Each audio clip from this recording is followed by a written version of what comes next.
Hello friends, welcome back to Anu's kitchen world. ഇന്ന് ഈ photo കണ്ടപ്പോൾ നിങ്ങളെല്ലാവരും വിചാരിച്ചാണ് നമ്മളിന്ന് ഉണ്ടാക്കാൻ പോകുന്ന ഒരു അടിപൊളി കക്ക റോസ്റ്റ് ആണെന്ന്. പക്ഷെ നമ്മളിന്ന് ഉണ്ടാക്കാൻ പോകുന്ന ഒരു വെജ് റെസിപ്പിയാണ് മഷ്റൂം ഡ്രൈ റോസ്റ്റ്. നല്ല ടേസ്റ്റിയുമാണ്, അതോടൊപ്പം തന്നെ വളരെ എളുപ്പത്തിൽ നമുക്ക് തയ്യാറാക്കി എടുക്കാനും പറ്റും. അതോടൊപ്പം തന്നെ ഞാൻ കൂൺ എങ്ങനെയാണ് ക്ലീൻ ചെയ്യുന്നതെന്നുള്ളത് കൂടെ ഈ വീഡിയോയിൽ ഇൻക്ലൂഡ് ചെയ്യുന്നുണ്ട്. അപ്പോൾ നമുക്ക് വേഗം തന്നെ റെസിപ്പി കാണാം. നമുക്കപ്പോൾ ആദ്യം തന്നെ മഷ്റൂം ക്ലീൻ ചെയ്യാം. ഞാനിവിടെ എടുത്തിരിക്കുന്നത് ബട്ടർ മഷ്റൂംസ് ആണ്. ഇതുപോലെ ഒരു ബോക്സിൽ സീൽ ചെയ്തിട്ടാണ് വരുന്നത്. അപ്പോൾ ഇതിനകത്ത് ഇപ്പോൾ 250 ഗ്രാമോളം മഷ്റൂം ഉണ്ടാവും. ഇത് നമ്മൾ മഷ്റൂം വാങ്ങിക്കുന്ന സമയത്ത് ഫ്രഷ് ആയിട്ട് തന്നെ വാങ്ങിക്കാൻ നോക്കുക.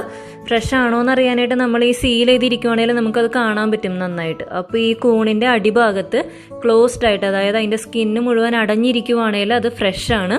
അഥവാ ഇങ്ങനെ തുറന്ന് അതിൻ്റെ ഉള്ളിലുള്ള കറുത്ത ഭാഗങ്ങളൊക്കെ നമുക്ക് കാണാൻ പറ്റുന്നുണ്ടെങ്കിൽ നമ്മൾ വാങ്ങിക്കുന്ന കൂണത്ര ഫ്രഷ് അല്ല. അപ്പോൾ അതുകൊണ്ട് നിങ്ങളെല്ലാവരും വാങ്ങിക്കുന്ന സമയത്ത് ഇതുകൂടെ ഒന്ന് ചെക്ക് ചെയ്തിട്ട് വേണം മഷ്റൂംസ് വാങ്ങിക്കാനായിട്ട്. 1-2 എണ്ണമൊക്കെ ഇങ്ങനെ കറുത്തിരിക്കുവാണേലും സാരില്ല. പക്ഷേ ഭൂരിഭാഗവും അങ്ങനെ കറുത്തിരിക്കുക, ഉള്ളിലത്തെ ഭാഗം നമുക്ക് കാണാൻ പറ്റുന്നുണ്ടെന്നുണ്ടെങ്കിൽ ആ ഒരു ബോക്സ് അവോയ്ഡ് ചെയ്യായിരിക്കും ഏറ്റവും നല്ലത്. അതോടൊപ്പം തന്നെ കൂൺ തയ്യാറാക്കാൻ തുടങ്ങുന്ന ആ സമയത്ത് തന്നെ ഒരു പാത്രത്തിൽ നമ്മൾ കുറച്ച് വെള്ളം എടുത്ത് വെക്കുക. അധികം നേരമൊന്നും കൂൺ സോക്ക് ചെയ്ത് വെക്കരുത്. നമ്മൾ ക്ലീൻ ചെയ്തപ്പോൾ തന്നെ അതിലേക്ക് ഇട്ട് കൊടുക്കുക, അല്ലെങ്കിൽ അതിൻ്റെ മോൾ ഭാഗമൊക്കെ കറുത്ത് വരും. അപ്പം അങ്ങനെ ഇല്ലാതിരിക്കാൻ വേണ്ടിയിട്ടാണ് നമ്മൾ വേഗം തന്നെ വെള്ളത്തിലേക്ക് ഇട്ട് കൊടുക്കുന്നത്. മഷ്റൂം ഞാനിവിടെ 2 രീതിയിൽ ക്ലീൻ ചെയ്യുന്നത് കാണിക്കുന്നുണ്ട്. താഴെയുള്ള സ്റ്റെമ്മ് ഇൻക്ലൂഡ് ചെയ്തുകൊണ്ട് തന്നെ നമുക്ക് ഇത് ക്ലീൻ ചെയ്തെടുക്കാം. അതല്ലെങ്കിൽ ആ സ്റ്റെമ്മ് നമുക്കൊന്ന് ഊരിയെടുത്തതിന് ശേഷം ബാക്കിയുള്ള ഭാഗങ്ങൾ നന്നായിട്ട് ക്ലീൻ ചെയ്യാം. അതിനുശേഷം ചെറിയ ചെറിയ കഷ്ണങ്ങളായിട്ട് നമുക്ക് അരിഞ്ഞെടുക്കാം. അപ്പോൾ ആദ്യം തന്നെ ഞാൻ കാണിക്കുന്ന സ്റ്റെമ്മ് ഊരിയെടുത്തിട്ട് അതെങ്ങനെയാണ് ക്ലീൻ ചെയ്യുന്നുള്ളതാണ്. അപ്പോൾ ആദ്യം തന്നെ നമുക്കത് മാറ്റാം. അതിനുശേഷം അതിൻ്റെ സൈഡിൽ നിന്നുള്ള തൊലികൾ നമ്മൾക്ക് കൈവച്ചിട്ട് തന്നെ ഇങ്ങനെ ഒന്ന് ഇങ്ങനെ റിമൂവ് ചെയ്യാൻ പറ്റും. നല്ല എളുപ്പത്തിൽ തന്നെ സ്കിൻ പോരും. അതല്ലാന്നുണ്ടെങ്കിൽ ഒരു ചെറിയ കത്തി ഉപയോഗിച്ച് നമുക്ക് ചെറുതായിട്ട് ഇങ്ങനെ ഒന്ന് വരഞ്ഞെടുത്താലും പെട്ടെന്ന് തന്നെ അതിൻ്റെ സ്കിന്നെല്ലാം പീൽ ചെയ്തു പോരും. അതോടൊപ്പം തന്നെ അതിൻ്റെ താഴെ ആ കോല് പോലുള്ള ആ സ്റ്റെമ്മിൻ്റെ ഭാഗം നമ്മൾ മുരിങ്ങാക്കോല് ക്ലീൻ ചെയ്യുന്നത് പോലെ തന്നെ അതിൻ്റെ സ്കിന്നിങ്ങനെ പീൽ ചെയ്തെടുക്കാൻ പറ്റും. അതിനുശേഷം ഏറ്റവും താഴത്തെ ഭാഗം നമ്മൾക്കൊരു ഇത്തിരി കട്ട് ചെയ്തും കളയാം. അത് ഇവർ കട്ട് ചെയ്ത് കൊണ്ടുവന്നതല്ലേ, അപ്പോൾ നമുക്ക് ആ ഭാഗം കുറച്ച് കട്ട് ചെയ്തും കൂടെ കളയാം. രണ്ടാമത്തെ രീതി എന്ന് പറയുന്നത്, നമുക്ക് വേണമെന്നുണ്ടെങ്കിൽ ആ സ്റ്റെം അവിടെ തന്നെ വെച്ചിട്ട് അതിൻ്റെ സൈഡിലുള്ള തൊലികളൊക്കെ ഇങ്ങനെ ഇത് ചെയ്തെടുക്കാം. എന്നിട്ട് നേരെ തന്നെ നമുക്ക് ചെറിയ ചെറിയ സ്ലൈസ് ആയിട്ട് എടുക്കാം. ഞാനിപ്പോൾ റോസ്റ്റ് അങ്ങനെ തയ്യാറാക്കാറില്ല. ഞാൻ അതിൻ്റെ സ്റ്റെം സെപ്പറേറ്റ് ചെറിയ ചെറിയ കഷ്ണങ്ങളായിട്ട് അരിഞ്ഞിട്ടാണ് ഞാൻ ചെയ്യാറ്. അപ്പോഴാണ് എനിക്ക് കുറച്ചും കൂടെ ടേസ്റ്റ് ആയിട്ട് തോന്നിയത്. അതിൻ്റെ ഒരു കടിക്കുമ്പോൾ ഒരു ഇത് കിട്ടുന്നത് എനിക്ക് തോന്നുന്നത് കുറച്ചും കൂടി ഒന്ന് ചെറുതായിട്ട് അരിഞ്ഞ് ഇതിലേക്ക് ഇടുമ്പോഴാണ്. അപ്പോൾ അതുകൊണ്ട് ഞാൻ ചെറുതായിട്ട് അരിഞ്ഞാണ് ഇടുന്നത്. നിങ്ങൾക്ക് വേണമെന്നുണ്ടെങ്കിൽ ഇതുപോലെ തന്നെ വട്ടത്തിൽ അരിഞ്ഞിട്ട് സ്ലൈസ് ആയിട്ട് അരിഞ്ഞു കൊടുത്താലും മതിയാവും. റോസ്റ്റിന് വേണ്ടിയിട്ട് ആയതുകൊണ്ട് തന്നെ നമ്മളിത് സ്ലൈസ് ആയിട്ട് തന്നെ അരിയണം. അതായത് വട്ടത്തിൽ അരിഞ്ഞതിന് ശേഷം ചെറിയ ചെറിയ കഷ്ണങ്ങളായിട്ട് മാത്രം അരിഞ്ഞാൽ മതി. അപ്പോൾ റോസ്റ്റായി കഴിയുമ്പോഴും നല്ലതുപോലെ മസാലയൊക്കെ പിടിച്ച് നല്ല കാണാനും നല്ല ഇതാണ്, നമുക്ക് കഴിക്കാനും നല്ല ടേസ്റ്റാണ്. അപ്പോൾ അങ്ങനെ തന്നെ കട്ട് ചെയ്തെടുത്താലും മതി. ഇപ്പോൾ നമ്മുടെ കൂണെല്ലാം നമ്മൾ അരിഞ്ഞെടുത്തിട്ടുണ്ട്. ഇനി നമ്മൾക്കിത് റോസ്റ്റ് ഉണ്ടാക്കാനായിട്ട് സ്റ്റാർട്ട് ചെയ്യാം. റോസ്റ്റ് തയ്യാറാക്കുന്നതിനായിട്ട് ഞാൻ ആദ്യം തന്നെ ഒരു പാൻ അടുപ്പത്തേക്ക് വെച്ചിട്ടുണ്ട്. പാൻ ഒന്ന് ചെറുതായിട്ട് ചൂടായി വരുമ്പോഴേക്കും ഞാൻ ഇതിലേക്ക് 1.5 ടേബിൾ സ്പൂൺ വെളിച്ചെണ്ണ ചേർത്ത് കൊടുക്കുന്നുണ്ട്. നിങ്ങൾക്ക് സൺഫ്ലവർ ഓയിൽ ചേർക്കണം എന്നുണ്ടെങ്കിൽ അങ്ങനെ ചേർക്കാം. നാട്ടിൽ പിന്നെ കിട്ടുന്നത് വെളിച്ചെണ്ണ ആയിരിക്കും കൂടുതലെന്ന് ഓർത്തിട്ടാണ് ഞാനിതിലിപ്പോൾ വെളിച്ചെണ്ണ തന്നെ ചേർത്ത് കൊടുക്കുന്നത്. വെളിച്ചെണ്ണ ഒന്ന് ചെറുതായിട്ട് ചൂടായി വരുമ്പോഴേക്കും നമ്മൾക്ക് ഇതിലേക്ക് 1 ടീസ്പൂൺ വെളുത്തുള്ളി വളരെ ചെറുതായിട്ട് അരിഞ്ഞതും കൂടെ ചേർത്ത് കൊടുക്കുക. അതോടൊപ്പം തന്നെ 1 ടീസ്പൂൺ ഇഞ്ചിയും ചെറുതായിട്ട് അരിഞ്ഞതും കൂടെ ഈ സമയത്ത് ചേർത്ത് കൊടുക്കുക.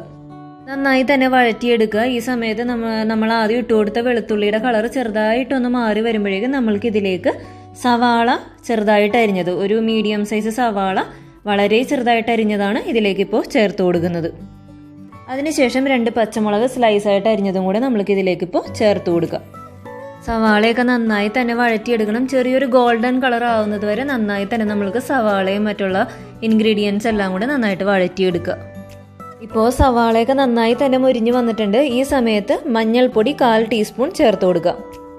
അതിനുശേഷം 2 ടീസ്പൂൺ മല്ലിപ്പൊടി ചേർത്ത് കൊടുത്ത് നന്നായിട്ട് വഴറ്റുക. മല്ലിപ്പൊടിയുടെ പച്ചമണം മാറുന്നത് വരെ നന്നായി തന്നെ വഴറ്റിയെടുക്കുക. മല്ലിപ്പൊടിയുടെ പച്ചമണമൊക്കെ മാറി വരുമ്പോഴേക്കും നമ്മൾക്ക് ഇതിലേക്ക് 1/2 ടീസ്പൂൺ മുളക് പൊടി ചേർത്ത് കൊടുക്കുക. മുളക് പൊടി ഒരിക്കലും കൂടിപ്പോവരുത്. അപ്പോൾ നമ്മൾ കഴിക്കുന്ന സമയത്ത് മുളക് പൊടി ആയിരിക്കും മുന്നിൽ. നമ്മൾക്ക് ഒരു കാരണവശാലും നമ്മളുടെ കൂണിൻ്റെ ടേസ്റ്റോ അല്ലെങ്കിൽ ഈ ഡ്രൈ റോസ്റ്റിൻ്റെ ടേസ്റ്റോ നമുക്ക് കിട്ടില്ല. അപ്പോൾ 1/2 ടീസ്പൂൺ മാത്രം മുളക് പൊടി ചേർത്ത് കൊടുത്താൽ മതി. അതിനുശേഷം 1/2 ടീസ്പൂൺ ഗരം മസാലയും 1/4 ടീസ്പൂൺ കുരുമുളക് പൊടിയും കൂടെ ചേർത്ത് നന്നായിട്ടൊന്ന് മിക്സ് ചെയ്യാം. ഇപ്പോൾ മസാലയൊക്കെ നന്നായി തന്നെ മൂത്ത് വന്നിട്ടുണ്ട്. ഈ സമയത്ത് നമ്മൾക്ക് മഷ്റൂം ചേർത്ത് കൊടുക്കാം. നമ്മൾ നേരത്തെ ക്ലീൻ ചെയ്ത് അരിഞ്ഞു വെച്ചിട്ടുള്ള മഷ്റൂം നമുക്ക് ഈ സമയത്ത് ചേർത്ത് നന്നായി തന്നെ ഒന്ന് യോജിപ്പിക്കാം. ഈ സമയത്ത് നമ്മൾക്ക് കുറച്ച് ഉപ്പ് ചേർത്ത് കൊടുക്കാം. വളരെ കുറച്ച് മാത്രം ചേർത്ത് കൊടുത്താൽ മതി. റോസ്റ്റ് ആയതുകൊണ്ട് തന്നെ ഇത് നന്നായിട്ട് ചുരുങ്ങി വരും. അപ്പോൾ ക്വാണ്ടിറ്റിയും വളരെ കുറവായിരിക്കും. അപ്പോൾ നമ്മൾ ഒരുപാട് ഉപ്പ് ഇട്ട് കൊടുത്തു കഴിഞ്ഞാൽ നമ്മൾ കഴിക്കുന്ന സമയത്ത് ഉപ്പിൻ്റെ രുചി മാത്രമേ നമുക്ക് കിട്ടുകയുള്ളൂ. അപ്പോൾ അതുകൊണ്ട് വളരെ കുറച്ച് ചേർത്ത് കൊടുക്കുക. അവസാനം നമ്മൾക്ക് വേണമെന്നുണ്ടെങ്കിൽ ചേർത്ത് കൊടുത്താൽ മതി. മസാല നല്ലപോലെ തന്നെ എല്ലാ ഭാഗത്തേക്ക് എത്തുന്ന രീതിയിൽ നന്നായി യോജിപ്പിക്കണം. ഇടയ്ക്കൊന്നും ഇതിൻ്റെ മസാല ഇല്ലാതെ കൂണുകൾ കിടക്കരുത്. നന്നായി തന്നെ ഇത് യോജിപ്പിച്ചെടുക്കുക. അതിനുശേഷം നമ്മളിപ്പോൾ മിക്സാക്കി എല്ലാം കൂടെ ഒന്ന് കുറച്ച് സമയം ഒന്ന് മീഡിയം ഫ്ലെയിമിൽ വെക്കുക. അപ്പോൾ ഇത് നന്നായിട്ട് തിളച്ച് വരും. തിളച്ച് വരുന്ന സമയത്ത് നമ്മളുടെ കൂണിലുള്ള വെള്ളത്തിൻ്റെ അംശം എല്ലാം പുറത്തേക്ക് വരും. ഒരു 3-4 മിനിറ്റിൽ തന്നെ ഈ വെള്ളം ഇത്രയും നമ്മളുടെ കൂണിൽ നിന്ന് പുറത്തേക്ക് വന്നിട്ടുണ്ട്. നമ്മൾക്ക് ഇനി ഇതൊന്ന് അടച്ച് വെച്ചിട്ട് ഒരു മീഡിയം അല്ലെങ്കിൽ ലോ ഫ്ലെയിമിൽ ഇട്ടിട്ട് നന്നായിട്ടൊന്ന് കുക്ക് ചെയ്തെടുക്കാം. ഒരു കാരണവശാലും ഹൈ ഫ്ലെയിമിലിട്ട് കുക്ക് ചെയ്യരുത്. മഷ്റൂമിന് കുക്കിംഗ് ടൈം ഉള്ളതാണ്. അപ്പോൾ അതുകൊണ്ട് മീഡിയം ഫ്ലെയിമിൽ അല്ലെങ്കിൽ ലോ ഫ്ലെയിമിൽ തന്നെ ഇട്ടിട്ട് നമ്മൾക്കിതൊന്ന് കുക്ക് ചെയ്തെടുക്കാം.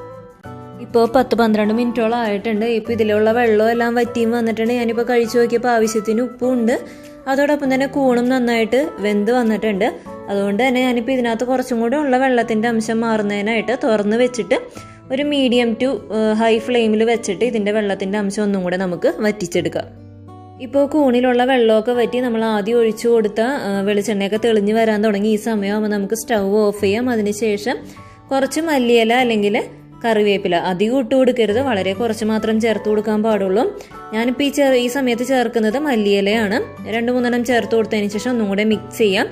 അവസാനമായിട്ട് നമ്മൾക്ക് ഒരു 1/2 ടീസ്പൂൺ കുരുമുളക് പൊടിയും കൂടി ഇതിൻ്റെ മുകളിൽ സ്പ്രെഡ് ചെയ്ത് ഒന്ന് നന്നായിട്ട് മിക്സ് ചെയ്യാം. നമുക്ക് സെർവ് ചെയ്യാം. ഇവിടെ ഇപ്പോൾ നല്ല അടിപൊളി മഷ്റൂം റോസ്റ്റ് തയ്യാറായിട്ടുണ്ട്. ഇതിപ്പോൾ നമുക്ക് കഴിക്കാനായിട്ട് ചോറിൻ്റെ കൂടെ കഴിക്കാം. അതല്ലാന്നുണ്ടെങ്കിൽ ചപ്പാത്തിയുടെ കൂടെയും നല്ല കോമ്പിനേഷനാണ്. അപ്പോൾ എല്ലാവരും ഇതൊന്ന് ട്രൈ ചെയ്ത് നോക്കുക. നിങ്ങൾക്ക് എല്ലാവർക്കും ഇത് ഇഷ്ടമാവും. അതോടൊപ്പം തന്നെ നിങ്ങൾക്ക് ഈ വീഡിയോ ഇഷ്ടമായെങ്കിൽ ലൈക്ക് ചെയ്യാനും ഷെയർ ചെയ്യാനും എൻ്റെ ചാനൽ സബ്സ്ക്രൈബ് ചെയ്യാനും മറക്കരുത്. Thank you for watching.